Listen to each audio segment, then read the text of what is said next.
Hey guys, so we're back with Grandpa Roy. He got sick after our last video, and it turned out that he has bronchitis. So when he got home, he went to the ER, and they're treating him for bronchitis. So if you guys could still continue to keep him in his prayers, we would just really, really appreciate it. But now he's feeling much better, and he said he was up to do another video, so we're going to do it over the phone. Um, you okay, Grandpa? I'm fine. Okay. Do you want to say hi to everybody? Hi, everybody.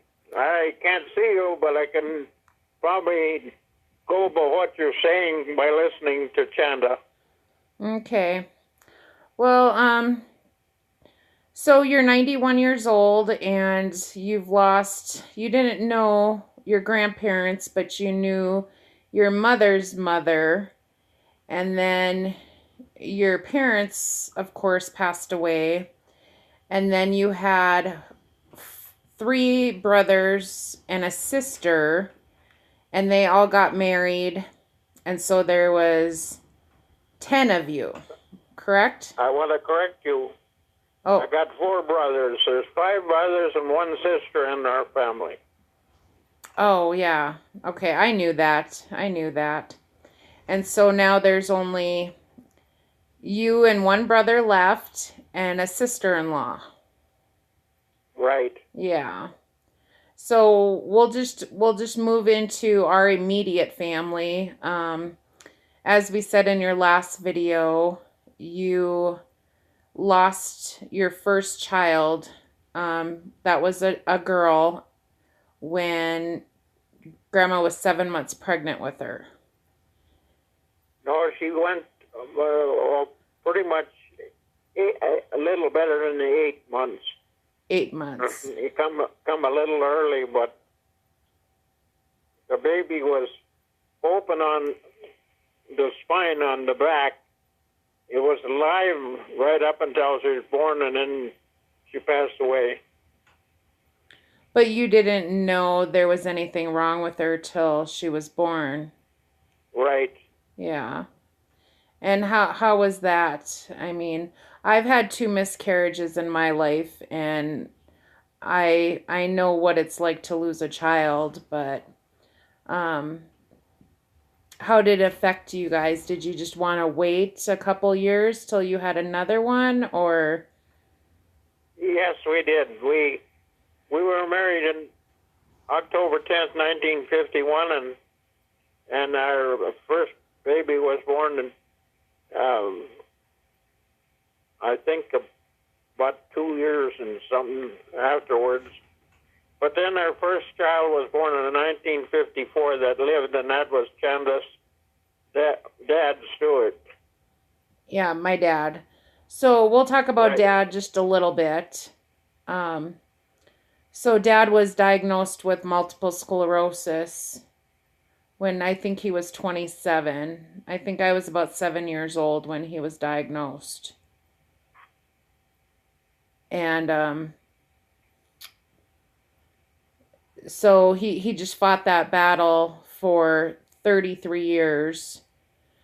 And as the years went on, he just progressively got worse. And the last couple years of his life, he came to live with Mike and I, and we took care of him until the Lord decided to take him home. Um, did you prepare yourself in any way? Did you know that dad was eventually going to pass away, probably at an early age? Yeah, pretty much so. When he got MS, the doctor, said it was a terrible disease, and chances are he wouldn't live to a long life. But he got a job on the railroad, and no matter how sick he was, he'd go to work, and that determination is what made him live longer.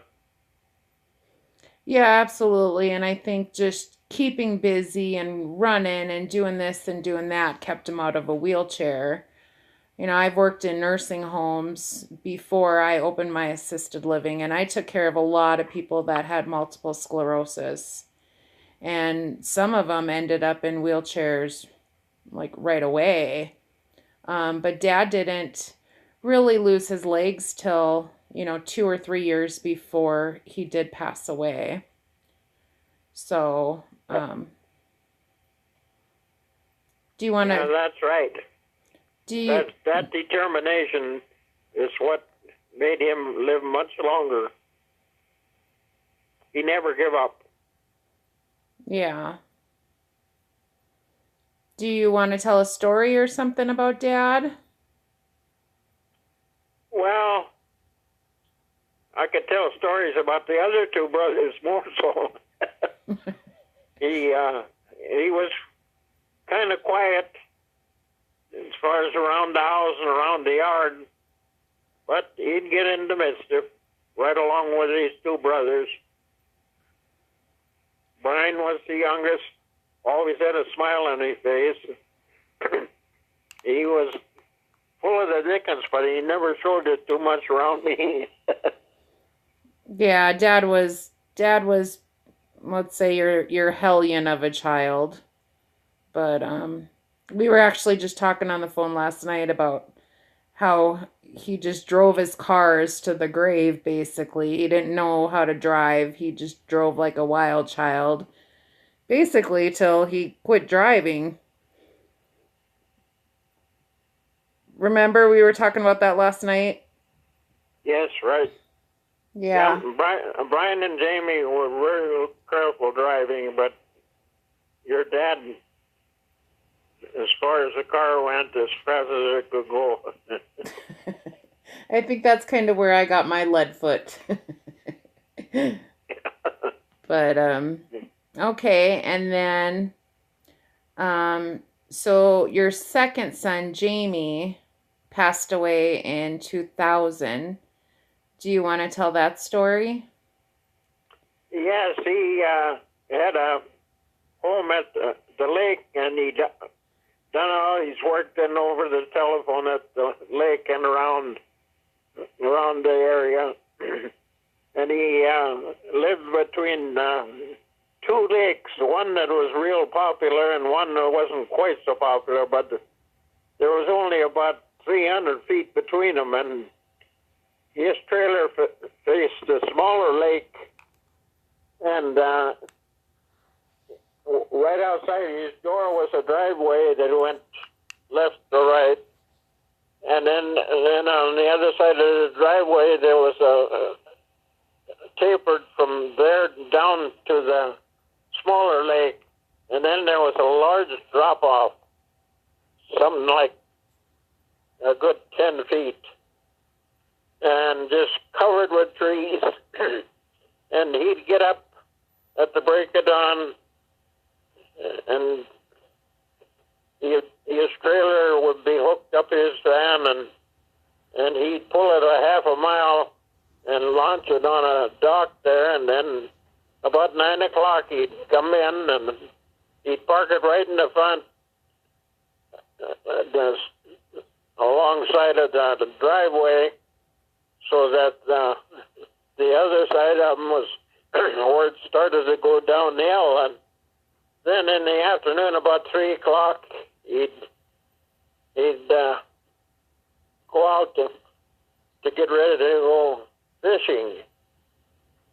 Well, he didn't go into Detroit Lakes, that's something like 10 miles away, and do some shopping and stuff. And when he come back, he'd park there, and then when he was ready to go fishing, why, he'd back his van up, and he had a heavy boat that had a small wheel in front of it and a stand, and he'd back up to that looking in the mirror, and then he'd go out and try to push it around a little bit. It was quite heavy, and then set it down on the hitch. And when he was looking in the mirror, he evidently bumped his hitch with his ball in the back, and he bumped it enough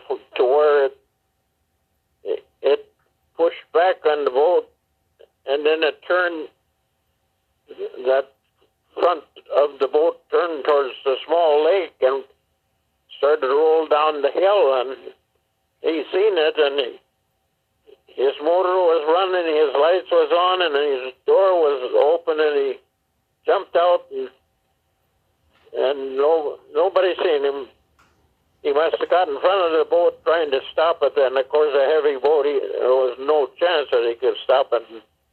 He went right over the top of that drop-off into those trees, and the boat stood on end and disappeared. And that was about 3 o'clock.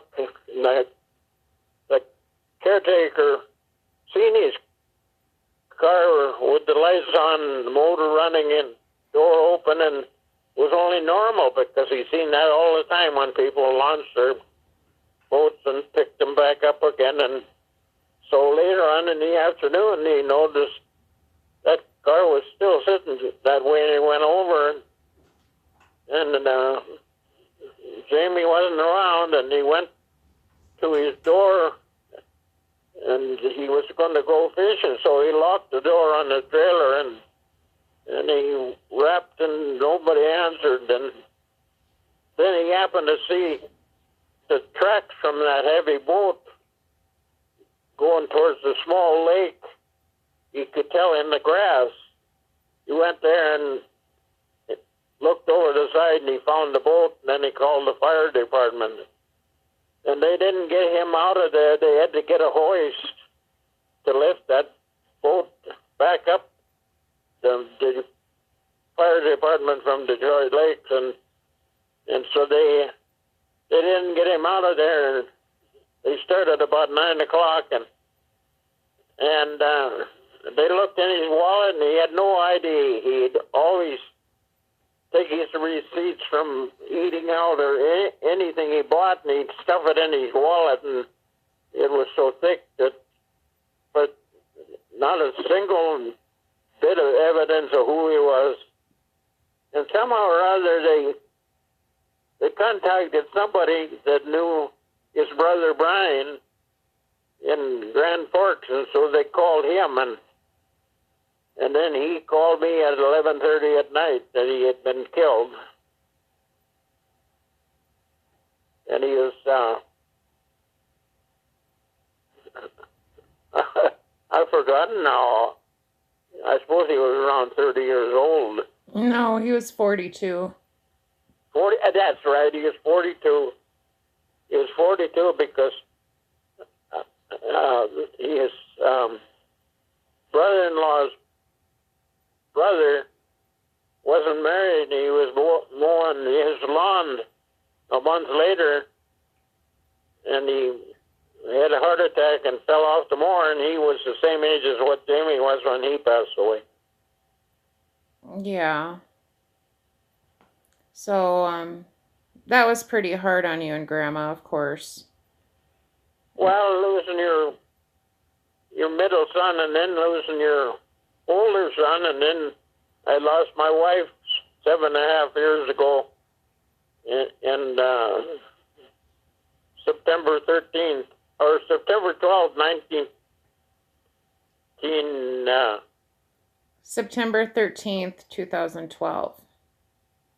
Is that 2000 right? It's Friday the 13th. So Friday the 13th just passed now, a few days ago. Yeah, it was 7 years ago. So we knew, well, Grandma, well, let's start when you moved from Nelsville. You moved out of Nelsville, which you had lived there for 45 years, because Grandma started getting really sick and she had breast cancer. And I'll just let you tell the story, how you ended up in Grand Forks, and, because of Grandma's health and all that. Well, I went in the Navy when I was 18. I was in there for 4 years. Then I was 45 years delivering fuel, and first 5.5 at Hillsborough, North Dakota for the Standard Agent. Then I become a Standard Agent myself for 2 years in Devil's Lake. Then my aunt and uncle retired from Mobile in Nelsville, Minnesota, she wrote me a letter and told me, and I went the next day to Mobile, and they hired me right off the bat. And I retired in 1992. The business was sold to the Farmers Creamery in Shelley, Minnesota, and they wanted me to work with them, so I worked with them for 13 years. And then I retired from the oil business, and to have something to do, I took a job with Walmart in Grand Forks, North Dakota for 5.5 months, only as part-time, but they let all their permanent workers go on vacation, and I stayed and filled in. So instead of part-time, I worked full-time the whole time. I even got overtime. And then at the end of 3 months, the assistant manager interviewed me, and he says, "You're always a half an hour early, and you're never stayed home because you were sick." And he says, "We're going to increase your salary $25 an hour." 25 cents. Anyway, then at 5.5 months, I got to thinking, no, I got to drive 35 miles to working at part-time wages. So I dropped them a letter and said that I was going to retire from working. Yeah, so you stayed home, and then Grandma started getting sick. And do you want to tell when she started getting sick? Well, she always was home. We took all our calls for the gas business from our home. She was always home there to handle all of the calls, and anytime she wanted to go shopping, a friend of hers and our neighbor would drive her car because Grandma didn't drive.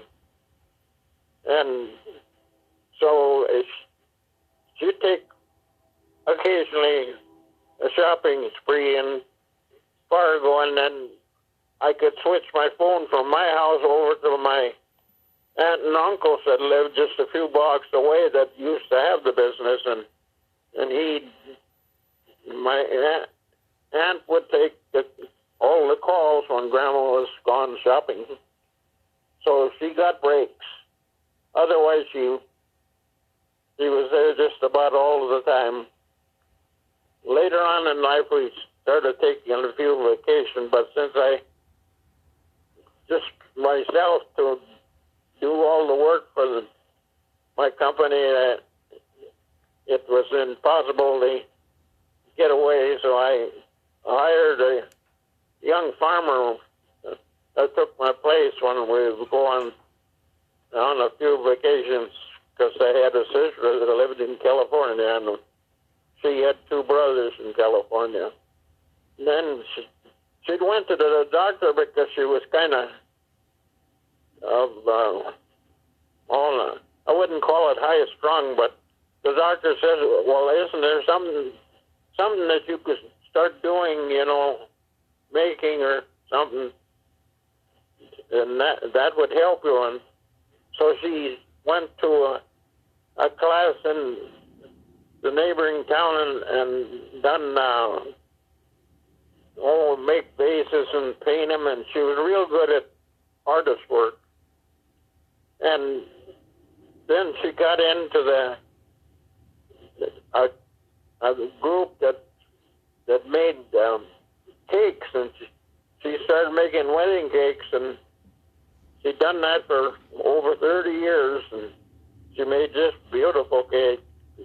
Got pictures of them all, and people come from all over the country, and she done it so cheap that these young girls getting married, by word of mouth, they found out about her, and so she had all she could handle. And then she lost her one breast to cancer, and she lost both her ovaries to cancer, and then it turned out she got a tumor on her bladder, just a small one, right by the opening. And the doctor said that that was the easiest to get away. There was no worry whether they put a chemical solution in the bladder and then they'd turn her back and forth, and that would kill the tumor out. But the doctor she had was a young doctor that worked with a surgeon that was a doctor, and he was all for taking her bladder out. And I said, no way. And every time she went in, he'd always say, you got a temperature, we can't treat you. You got this or you got that, you're not feeling good. And somehow or other, he talked her into removing her bladder, and that for a number of years, then she had a sac that held on the side of her stomach that collected her urine, and then I would change it for her. She couldn't do that herself, you know, and so she never complained. She had that sac, and she had a second one on her leg, but we discussed it, and I couldn't see no reason for the one on her leg, which was the miserable. We removed that, so we just drained the one on her stomach whenever it got half full. But she never complained.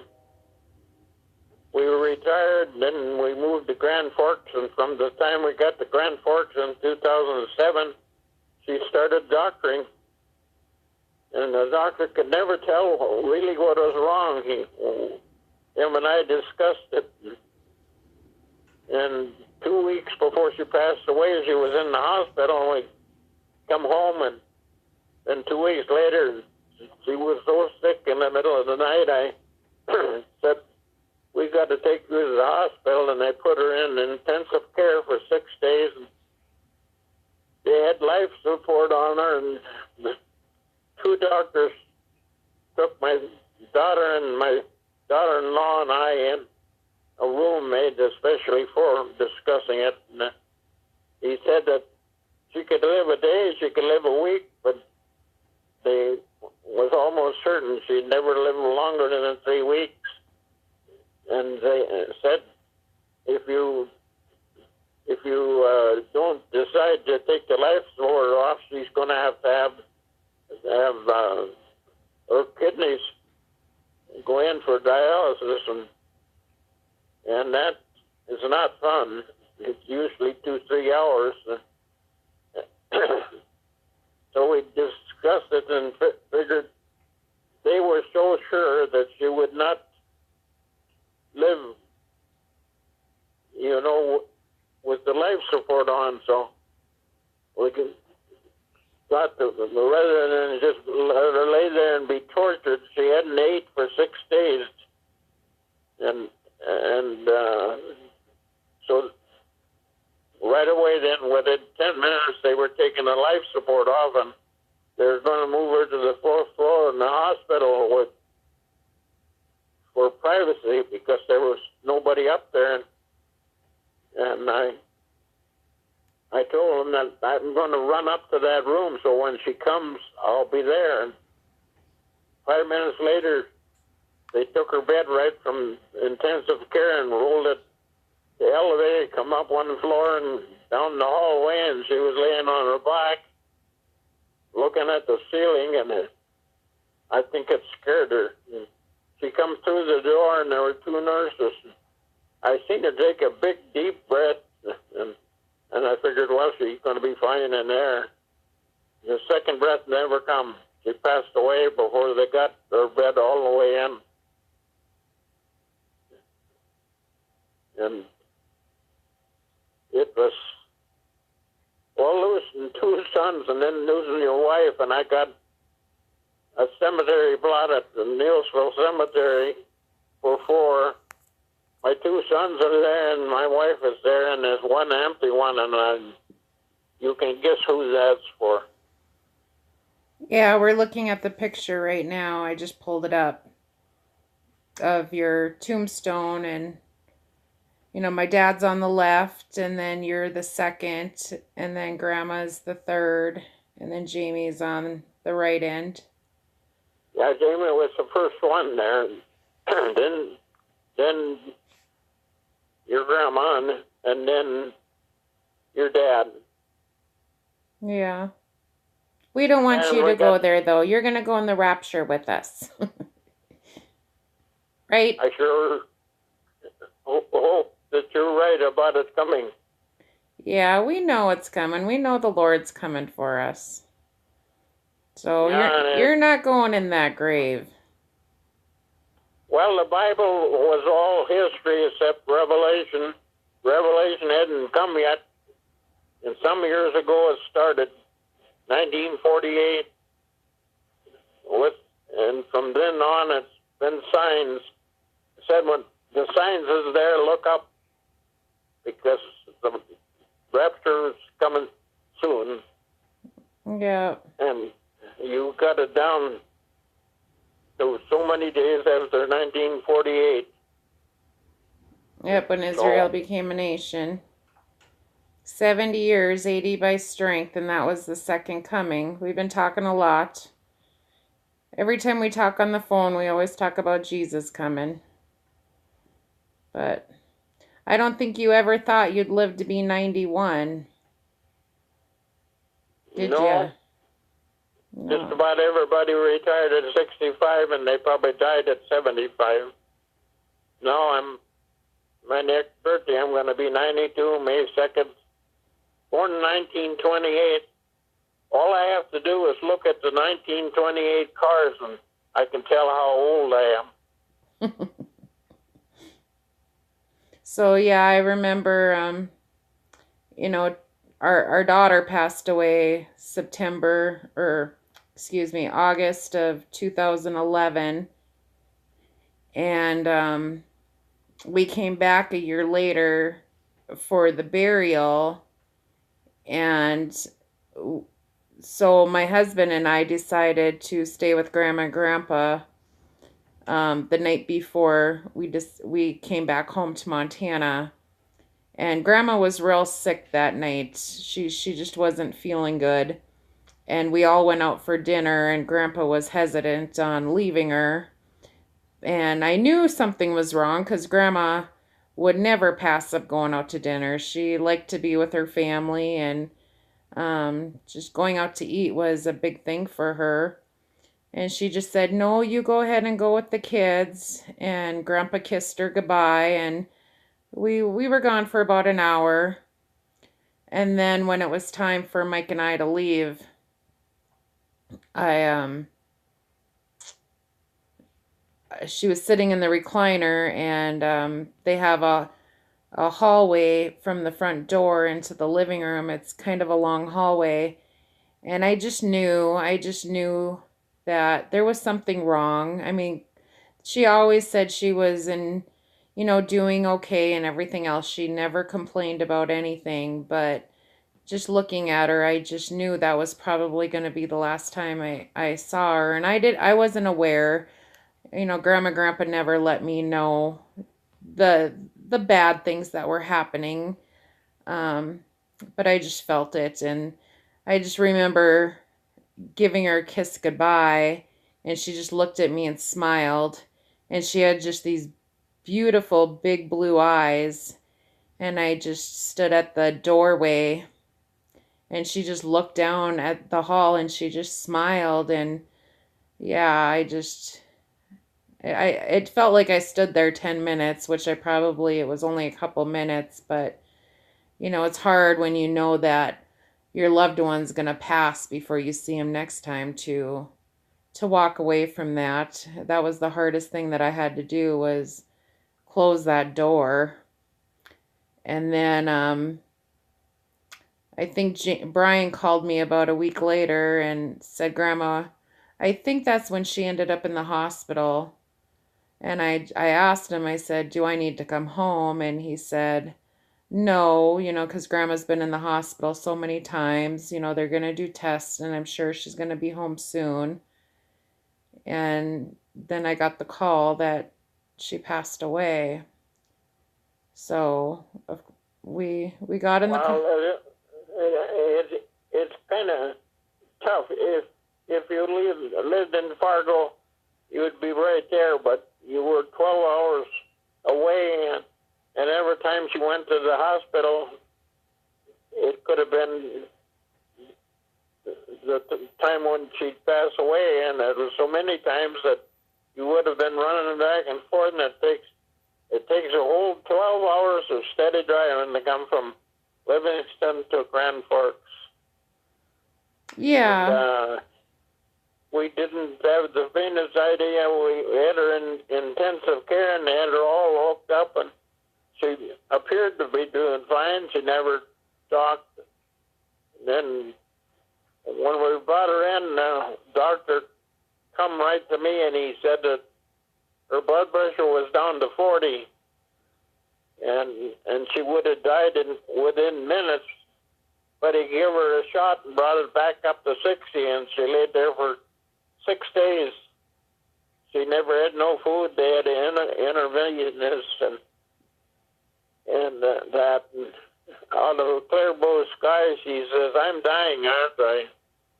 And I come right back before she finished the sentence and says, "No, you're not." But she could tell that dumb machine would kick in it to show her blood pressure. She could sit there and look at it. She could see it was going down. But if we hadn't taken the life support off, she would have laid there in misery for a day or a week.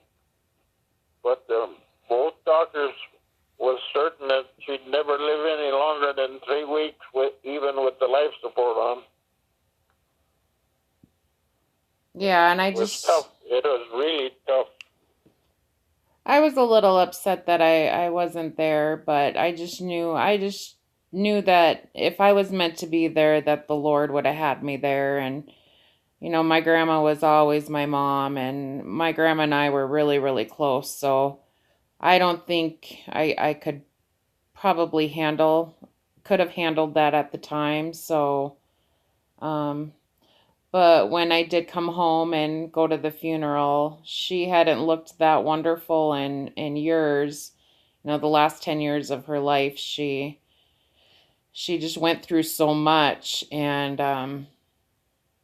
it was like, I'm assuming when she took her last breath that all that just left her. And um like I said, just seeing her in the coffin, and she was just absolutely beautiful. I mean, she looked 20 years younger. And um Oh, when she passed away and took that last breath, I was in the room there alone, and she absolutely looked like she had just fallen asleep. She just laid there so still, and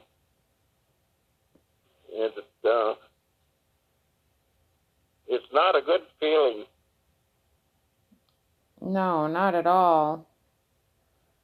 So you've of course, being 91, you've had a lot of passings, and lost a lot of loved ones. But when you lose your spouse, it's totally different. I mean, you lose half of who you are.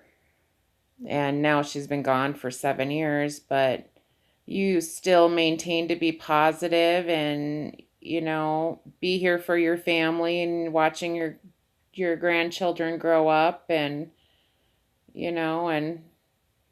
I'm totally different. I think, if as we know, Mike had a heart attack last summer, and I just always think, if the Lord would have took him home, how would I have gone on in life? And it's just a hard thing to think about.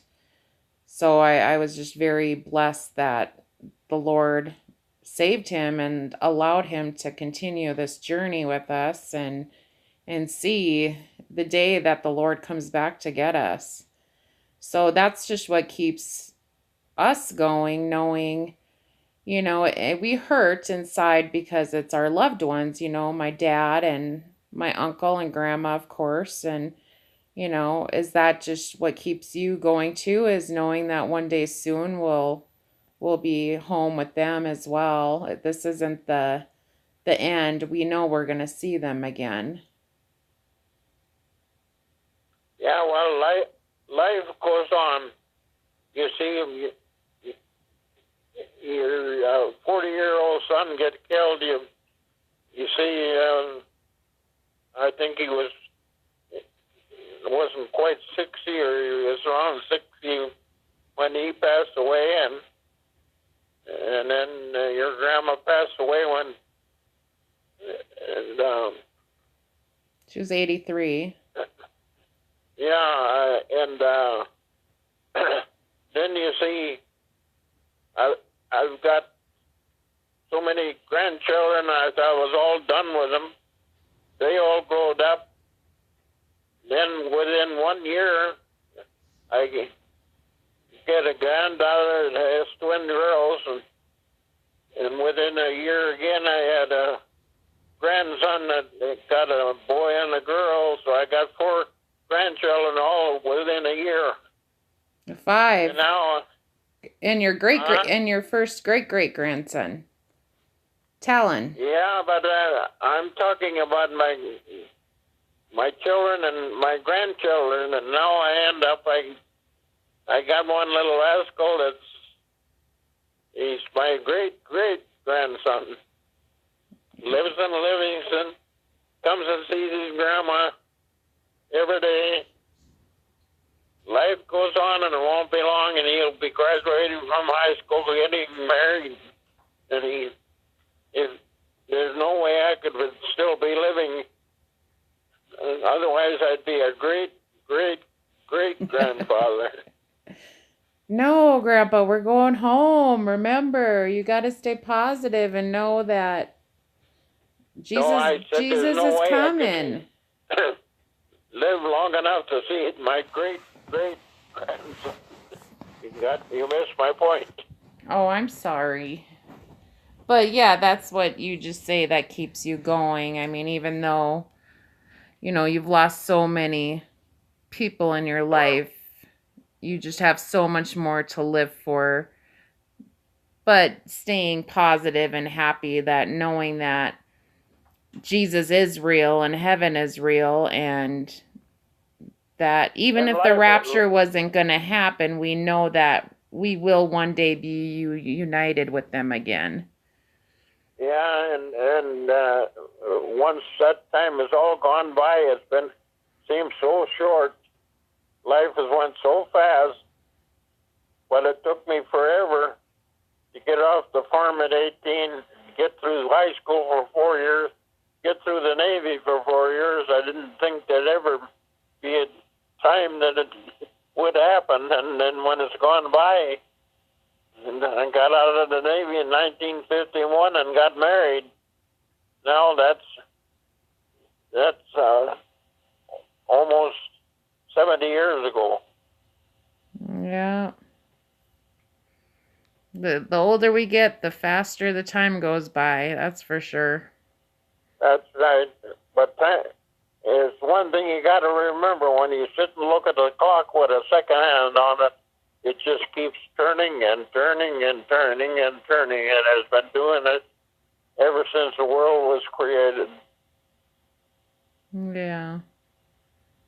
But it's almost the midnight hour, Grandpa. That's fine with me. Yeah. We're going on 40 minutes here, so we're going to stop this video and think about what we're going to talk about in our next video. So, do you want to say goodbye to everybody? Yeah, they can't hear me now, but they'll hear me later. Bye. Talk to you later. Thank you. I'm hanging up. Just wait, I'm shutting off the video.